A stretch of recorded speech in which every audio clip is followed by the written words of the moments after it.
I've got something to tell you, I've got something to say. This isn't a film game released by Ocean. The license must have gone quite astray. Yes, you may have been able to detect a hint of song in there, and that neat paraphrasing intro, which is probably my best for some time, is clever because A, it mentions that despite its setting and characters looking quite familiar, that this isn't actually a licensed game, and B, the song that I'm paraphrasing from was in fact from the movie itself. That being Billy Ocean's When the Going Gets Tough, the Tough Get Going.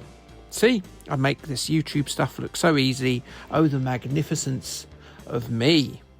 The hit movie Jewel of the Nile was of course the sequel to Romancing the Stone, a Robert Zemeckis directed romantic comedy adventure.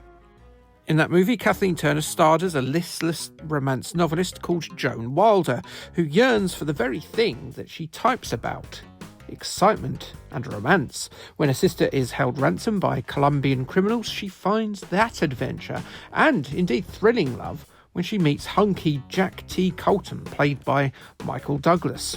The Colombians will only give back Joan's sister if she gives them the map which leads to the El Corazon Emerald, which is also the target of Danny DeVito's antique smuggler and general ruffian Ralph. Romancing the Stone did very well, making $115 million from its $10 million budget. I quite like it. But we're not here to talk about Romancing the Stone, which didn't have a game, licensed or not. Instead, we're here to talk about one that did have a game, albeit completely unlicensed. Is this clear? Probably not. Yes, Jewel of the Nile. So Jewel of the Nile was released a year and 9 months later. That's quite a quick turnaround, isn't it? Ralph, Joan and Jack return for another bout of Indiana Jones action. Zemeckis doesn't return, as he's handed directing duties to Cujo and Cat's Eye director Louis Teague.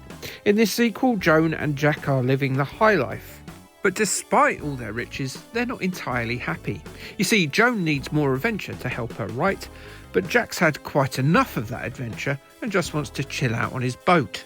When an Arab ruler invites Joan to write his autobiography, she accepts, while Jack stays put all grumpy-like.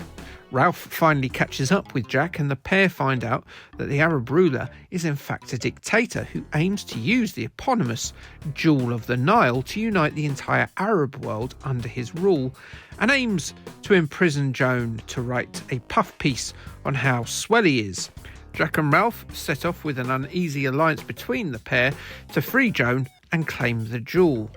Only the thing is, the jewel in question turns out not to be an actual jewel, but a Messianic holy man character going by the name of Al-Jahara. There follows further high adventure and a film critically and fiscally less assured than its predecessor.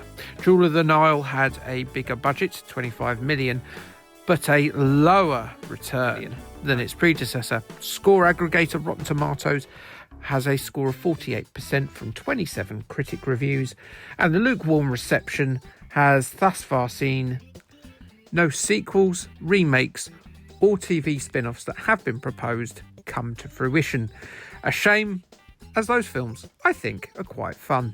Mystery of the Nile was released 2 years later than the movie inspiration Jewel of the Nile in 1987, and it was released by Ziggurat Software in its native Spain under the title of El Misterio del Nilo, and it was released in the UK courtesy of Firebird. It was programmed by the imaginatively titled Made in Spain, who coded games like Sir Fred and Paris Dakar.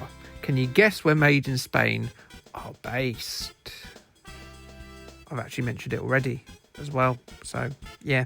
The plotline to the game, as seen in the inlay, does read a lot like one of Joan Wilder's romantic novellas, but it doesn't actually bear a strong resemblance to the movie.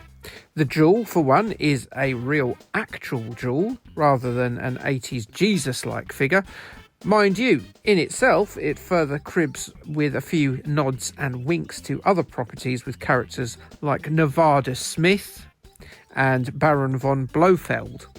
However, once you play the game, it is clear where the inspiration is from. Scene for scene, it follows the plotline of the movie. Janet, our Joan Wilder stand-in, starts out imprisoned in the upper window of an Arabian fortress. When she escapes, she then recruits Al Hassan, the Jewel of the Nile stand-in, who utilises an umbrella as his cudgel, just like the movie.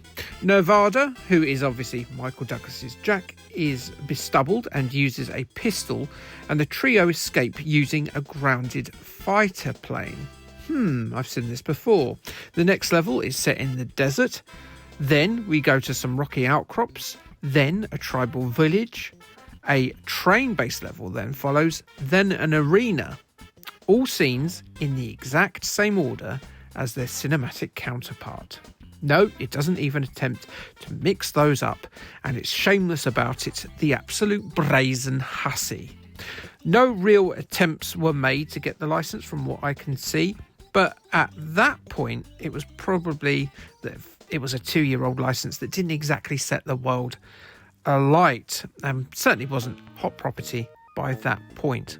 Anyone who played the game and had watched the movie would be able to tell the inspiration, that is for sure. Am I sad we didn't get to control or fight a little Danny DeVito-like character? Of course, because everyone loves Danny. He's the ubiquitously adored bowling ball of loveliness. How does the game play? Well, it's a 2D action platformer, which you've been able to tell for the past few minutes of my waffle by simply using your eye holes. The character controls one character at a time, with the other 2 characters recruited after passing a few screens of each level. These can be swapped by pressing 1, 2, or 3 on the keyboard. Each level sort of works as a puzzle. Each screen must be cleared of your opponents before you can progress to the next one. Some screens will have opponents that can only be conquered by using one of the character's weapons, so it works almost like a puzzle. Some opponents in watchtowers can only be hit by Nevada's pistol, whereas some will require Janet's long throwing arm and her grenades. What can lead to frustration is that your buddies follow you about and will inevitably get in your bloody way, as they are susceptible to falling to your artillery just as much as your would-be assailants. I would imagine a movie where Joan accidentally kills Jack with a stone probably wouldn't fit with the airy, fun nature of the franchise. But then again, there was that War of the Roses movie with the 3 main stars in it, so perhaps it could work. The puzzle nature of each screen makes it quite a tough game, and the Arab soldiers really don't mess about. You're going to have to think fast, you're going to have to think quick, you're going to have to position your troops wisely, make sure you don't run out of ammo, and be pretty competent at what you're doing. Even with an infinite lives cheat, it took me a while to get through the 3 different versions. Be warned, this game is a frustrating experience. Graphically, it looks pretty similar across the 3 versions. It's not brilliant to look at, but there's nothing too eye-wateringly offensive to complain about either. Would this have done well if it had the license attached? I'm not sure. It's not a great game, merely an okay one, and I don't think having Michael's 1980s era main on the cover would necessarily have saved it from the mire of mediocrity that it no doubt sits in, wet and dripping. Zap64 reviewed the Commodore 64 version in September 1987. They gave it a 58% and said that Mystery of the Nile is neither engrossing or addictive, but there's fun to be gleaned, mainly due to its stupid scenarios and its awful graphics. Your Sinclair? Well, they were a bit more fond of it. They called it a tough, large-scale action-adventure with lots of shooting and bombing, featuring a terrific trio as they take on the evil Abu Sahi. An 8 out of 10 from your Sinclair. Mystery of the Nile, then. Not a mystery on where that licence didn't come from, but if Firebird tried to deny that it's not based on Jewel of the Nile, well, they're just in denial. Yes, That was well worth it for that joke, wasn't it? Like, subscribe, and K, thanks, bye.